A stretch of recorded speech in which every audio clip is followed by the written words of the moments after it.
বন ও বনাঞ্চল রক্ষার বার্তা নিয়ে 10ই জানুয়ারি শনিবার সকালে মেদিনীপুর শহরে অনুষ্ঠিত হলো এক বিশেষ সাইকেল র্যালি।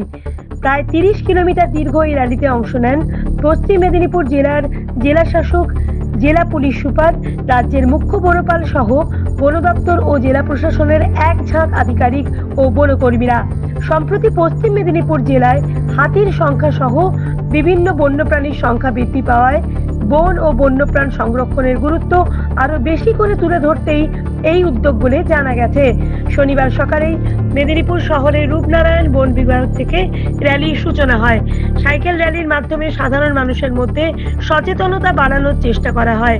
বিশেষ করে হাতিকে উত্ত্যক্ত না করা, জঙ্গলে অগ্নিসংযোগ রোধ, বনাঞ্চল সংরক্ষণ ও বন্যপ্রাণীর সঙ্গে সহাবস্থানের মতো গুরুত্বপূর্ণ বিষয়গুলিতে।